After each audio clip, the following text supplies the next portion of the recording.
So, how much proof does it actually take to convict someone, to take away their freedom? It's a huge question, right? It's at the very core of our justice system. Well, today we're going to unpack exactly that, specifically looking at how the Thai legal system handles it. And everything we're covering comes from an article written to help people just like you and me understand their rights.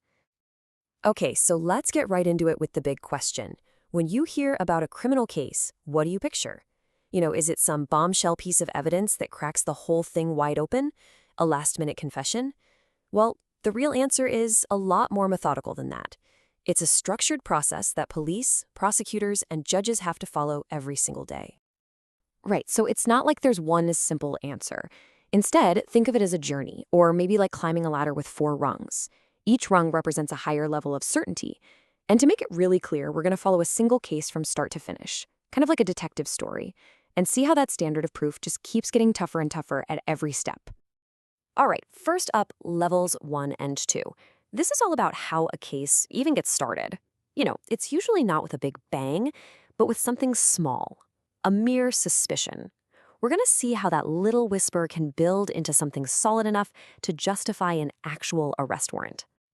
Okay, let's use the example from our source material to make this real. Picture this. You own a store. You're closing up for the night, and you notice a bunch of valuable stuff is just gone. But here's the weird part. No broken windows, no forced locks, nothing. What's your first thought? And then, to make things even more suspicious, the next morning, one of your employees, someone who was on shift when the goods disappeared, is a total no-show. They're not answering their phone, not responding to messages, vanished. Yeah, your brain is definitely starting to connect those dots, isn't it? So naturally, you call the police. You lay it all out for them. The missing inventory, the employee who's suddenly gone AWOL. Now here's the million-dollar question. Is that enough? Can the police just go get an arrest warrant right now and bring that person in? What's your gut feeling? Well, the answer is a hard no, not yet. We're on the very first rung of the ladder here, level 1, which is just suspicion. The law looks at this and says, okay, a crime probably happened, but we don't have any real, credible evidence that points the finger directly at this employee. At this stage, they're just a person of interest, which is a world away from being an official suspect. And here's how the law quantifies it. The certainty level is less than 50%. It's basically a coin toss, and that is nowhere near enough to justify an arrest. All the police can do at this point is issue a summons, which is basically a formal invitation saying, hey, we'd like you to come down to the station and answer a few questions. But of course, the investigation doesn't stop there. The police start digging. They pull the CCTV footage, and bam, there's the employee acting super suspiciously around the area where the items were kept. And then another employee comes forward, a witness who says, I saw them leaving last night with a big heavy bag, and they definitely didn't have it when they came in. Okay, now things are getting interesting. And with that new evidence, we've just jumped up to level 2 on our ladder. This is called probable cause, and it's a huge deal. This is the moment we go from a vague, something's weird here, to a much more solid belief that, yeah, this specific person very likely committed this crime. So what does that look like in numbers? Well, our source says the certainty level has to be over 60%. And crossing that 60% line is what gives police the green light to go to a judge and ask for the heavy stuff.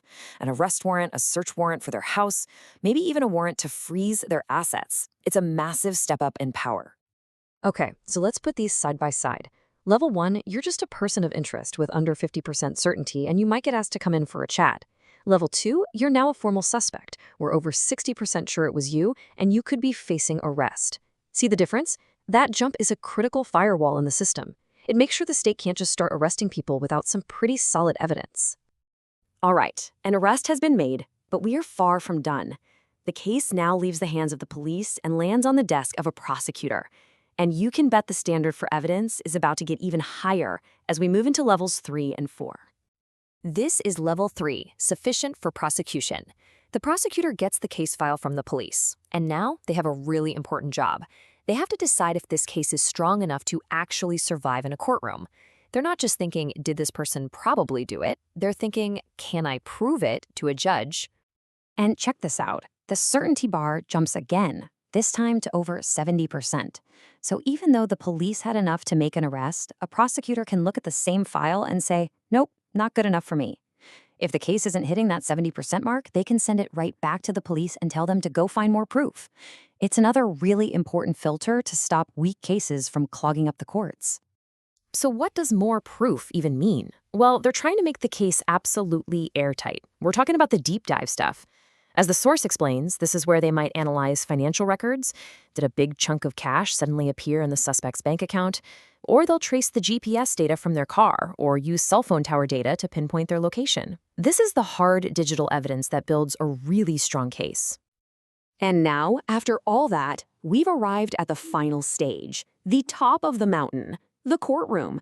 Everything that's been gathered now has to face the ultimate test, where the highest possible standard of proof is required. This final level has a name you've probably heard a million times in movies, beyond a reasonable doubt. In Thai, the legal phrase is ปราศจากความสงสัยตามสมควร. This is it, the absolute peak. The system is saying that before we can find someone guilty, the proof has to be so strong that there's no other reasonable way to explain what happened. And look at that number, over 90%. We're talking about an overwhelming amount of evidence. It has to be so convincing, so powerful, that any lingering doubt you might have isn't a reasonable one. The story the evidence tells has to be the only logical story there is.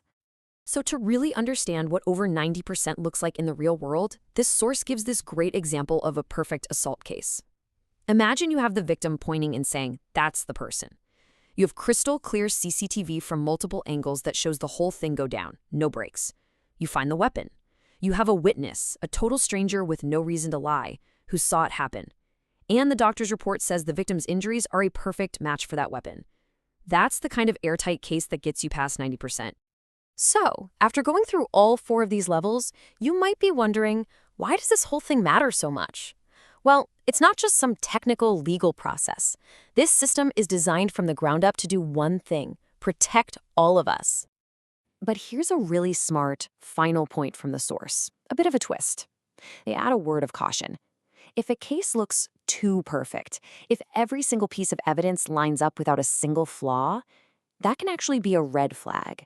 It could be a sign that the evidence was faked or planted. It's just a good reminder that we always have to be critical, even when things look certain. And that really brings us to the whole point of this entire 4-level system. This whole climb, from less than 50% all the way up to over 90%, it's all in service of one of the most important ideas in a free society.